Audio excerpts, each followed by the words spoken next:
Hey, this is Terry with Total Life Pursuit, and I'm going to explain to you the Health Training Manual Fit Test. All right, we're going to go through the moves one at a time, and I'm going to explain how to do it. The first thing is the cardio step test. The first thing you're going to do is you're going to get going, get your heart rate going. So you can do that a lot of different ways. You can run in place, you can do jumping jacks, whatever it is, you got to get to your max heart rate without hurting yourself, okay? Now, if you're really out of shape, then your max heart rate is not going to be attained. You just get up to where you're really out of breath. So if it was me, the first thing I would probably do is I would run in place as hard as I could, and I would do it for 2 minutes, or do jumping jacks for 2 minutes, as fast as I could for 2 minutes. At the end of that time, you're going to take your pulse. Maybe you got a little thing like this. I got a little heart rate sensor right on my watch. Maybe you do, maybe you don't, that's even better. But you take your pulse, you write it down. 1 minute later, you take your pulse, you write it down. And 1 minute later, you take your pulse and you write it down. And what we're looking for is the decrease in pulse at least 20% per minute. We want it coming back down quickly. That's good cardiovascular shape. Okay, that's test number one. Test number two is push-ups. So we're going to show you how to do those. There's two different ways. The first way is the normal way that you know, right? All the way down, all the way up. This isn't it. I see guys doing this. Or that's not it, okay? So it's a good plank, all the way down, all the way up. Can't do a full pull-up, push-up. Look at this. I'm gonna show you again.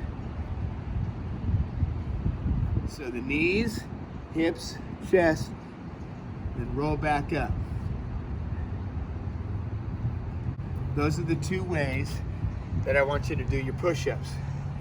30 seconds or 60 seconds, you choose, right? The next thing is suspension rows.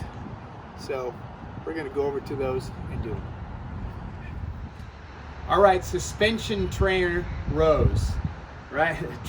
Almost said that like I'm drunk. It's so cold. I live in Southern California. This is too cold. Okay, so now you can get these on eBay. If you need help on buying them, you can contact me or look on the website. I want these right to my hips, and then I'm gonna stand directly underneath, and that's gonna be where you go. Okay, so you just lean back, row in, row in. 30 or 60 seconds, as many as you can do.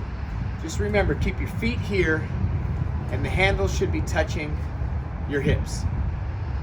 I like putting my hands underneath the bottom of my butt to keep my hips tilted. Keeping your legs straight, up and down.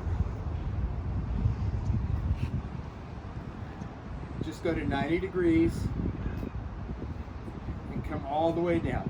You don't need to tap, you do need to come all the way down. The next thing is our sit-ups. You're not required to do these, but you can do them. I'm going to show you the way I want you to do them. There's two different ways. First way, cross your arms. All right? I'm flat here. I'm going to come up. I come up until I touch. When I come down, please notice that I'm not raising my butt. I'm not arching my back. I'm keeping the flat, my small of my back flat on the ground. Okay? The other way to do it, get your hands out and use them as a propellant to get you up, get your energy moving up. All right? Same thing with the hips and the back. I'm not arching, I'm not throwing or anything like that. So it's the same thing, you're doing a timed exercise for the sit-ups. All right? Okay, so next we have a plank, and you're gonna hold this as long as you can hold it. There's two ways you can do it. The first way is like a push-up position. Notice that my butt isn't up here. It's down here. Okay, this is the first. The second way is down on the elbows. Notice that my butt isn't up here. It's down here. How long can you hold this position?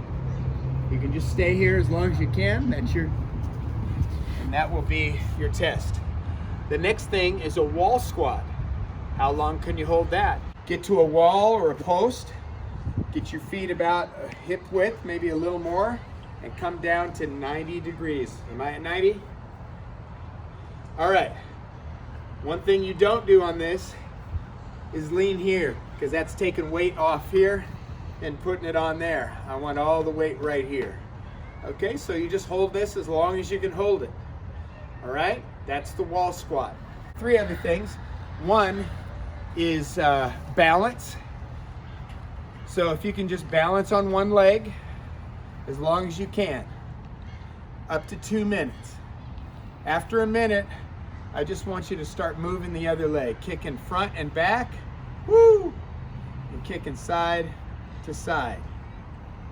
All right? So do one leg and then do the other leg and time that. The last 2 things are flexibility. The first thing for flexibility is shoulder flexibility. How far can you move your arm straight, not bent, straight, all the way up? Can you come up to here? Can you get all the way to your ears? Okay, so you do both arms. You'll do both arms the same thing. Then the next thing you're going to do is do both arms together. Okay? Can you get them straight up? Can you press them against your head and touch your ears with your arms straight, not bent, straight. The last thing is your posterior flexibility. I haven't stretched out and prepared for this, so I'm going to be very minus. All right? So with your feet apart slightly, how far can you reach with your fingertips on the ground? You should have a ruler or a tape measure. If you're this side of your heels, like I'm going to be right now, you're going to be minus. If you're on that side, like many people can, like my wife, you're going to be a plus. Okay, so you reach them forward as far as you can go and touch. So I would have a tape measure there, it'd probably be about -5, which is terrible. Okay, but like I said, I didn't stretch prior to this, so I'm a little tight. So that's it. So that's the posterior chain flexibility test. And after that, you are done with your fit assessment. Hope that makes sense. Feel free to email me, totallifepursuit@gmail.com. That's totallifepursuit@gmail.com if you have any questions. Thanks a lot.